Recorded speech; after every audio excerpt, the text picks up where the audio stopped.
राधे राधे भक्तों। आज के वीडियो में सुनेंगे पवित्र पावन रमा एकादशी व्रत की पौराणिक कथा, जिसको सुनने मात्र से ही भगवान विष्णु की मंगल कृपा साधक पर बरसती है। सभी तरह के पाप नष्ट हो जाते हैं और अंत में विष्णु लोक की प्राप्ति होती है। तो प्रेम से, भाव से और मन से रमा एकादशी व्रत की पौराणिक कथा का श्रवण करें। धर्मराज युधिष्ठिर बोले, हे भगवान, अब आप मुझे कार्तिक मास की कृष्ण पक्ष की एकादशी की कथा सुनाइए। इस एकादशी का क्या नाम है? इसमें कौन सा फल मिलता है? यह सब विस्तार पूर्वक कहें। भगवान श्री कृष्ण बोले, हे राजन, कार्तिक मास की कृष्ण पक्ष की एकादशी का नाम रमा है। इसका व्रत करने से समस्त तरह के पाप नष्ट हो जाते हैं। इसकी कथा इस प्रकार है। प्राचीन काल में मुचकुंद नाम का एक राजा राज्य करता था। उसके इंद्र, वरुण, कुबेर, विभीषण आदि मित्र थे। वह सत्यवादी तथा विष्णु भक्त था। उसका राज्य बिल्कुल निष्कंटक था। उसके एक उत्तम चंद्रभागा नाम की पुत्री उत्पन्न हुई। उस लड़की का विवाह राजा चंद्रसेन के पुत्र शोभन के साथ किया। एक समय जबकि वह अपनी ससुराल में थी, एक एकादशी पड़ी। चंद्रभागा सोचने लगी कि अब एकादशी समीप ही आ गई है, परंतु मेरे पति अत्यंत कमजोर हैं, इसलिए वह यह व्रत नहीं कर सकते, परंतु मेरे पिता की कठिन आज्ञा है। जब दशमी आई तब राज्य में ढिंडोरा पिटा, तो उसको सुनकर शोभन अपनी पत्नी के पास गया और बोला, हे प्रिय, तुम मुझे कुछ उपाय बतलाओ, क्योंकि मैं व्रत करूंगा तो मैं अवश्य ही मर जाऊंगा। इस पर चंद्रभागा बोली, हे प्राणनाथ, मेरे पिताजी के राज्य में एकादशी के दिन कोई भी भोजन नहीं कर सकता।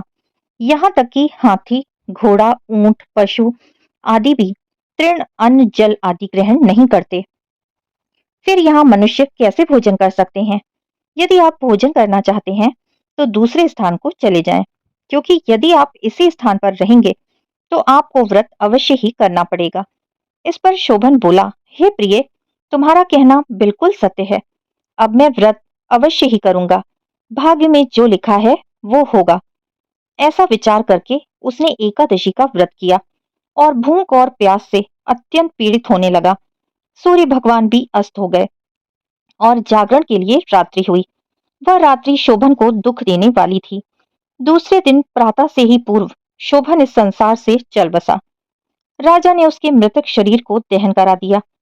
चंद्रभागा अपने पति की आज्ञा अनुसार अग्नि में दहन न हुई, परंतु पिता के घर में रहना उत्तम समझा। रमा एकादशी के प्रभाव से शोभन को मंदरांचल पर्वत पर धन्य धान्य से युक्त तथा शत्रु रहित एक उत्तम नगर प्राप्त हुआ। उसके महल में रत्न तथा स्वर्ण के खंभे लगे हुए थे। वहां पर वह स्वर्ण तथा मणियों के सिंहासन पर सुंदर वस्त्र तथा आभूषण से युक्त बैठा हुआ था। आभूषणों से युक्त गंधर्व तथा अप्सरा इसकी स्तुति कर रहे थे। उस समय राजा शोभन दूसरा इंद्र प्रतीत हो रहा था।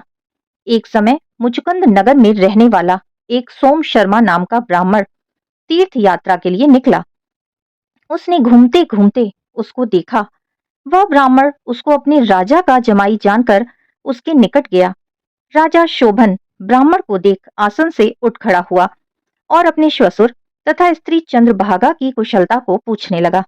सोम शर्मा ब्राह्मण बोला, हे राजन, हमारे राजा कुशल पूर्वक हैं तथा आपकी पत्नी चंद्रभागा भी कुशल हैं।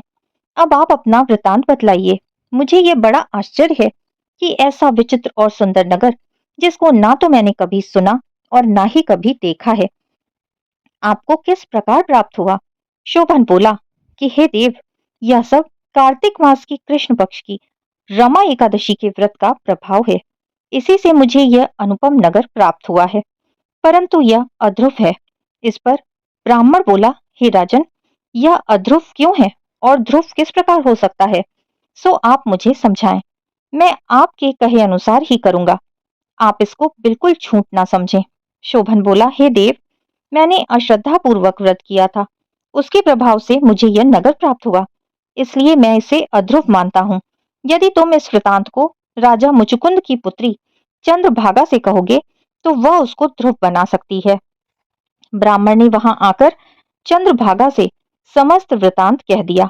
इस पर राजकन्या चंद्रभागा बोली, हे ब्राह्मण देव, आप क्या वह सब वृतांत प्रत्यक्ष देख कर आए हैं या अपना स्वप्न कह रहे हैं?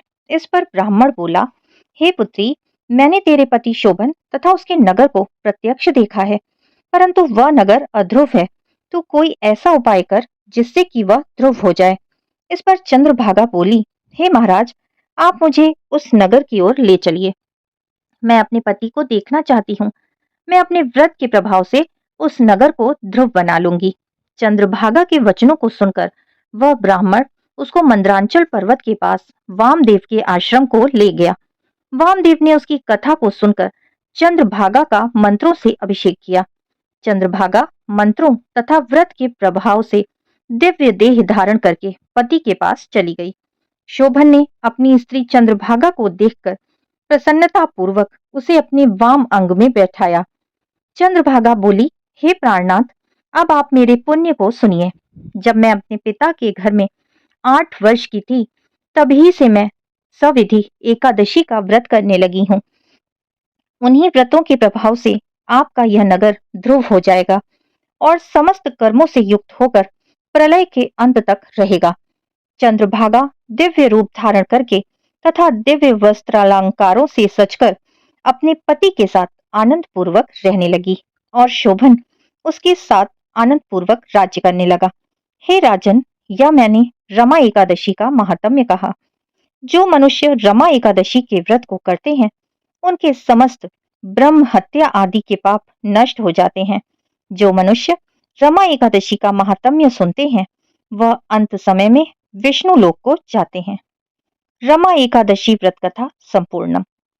फिर से मिलेंगे मेरे चैनल कृष्णा माखन चोर पर। तब तक के लिए राधे राधे।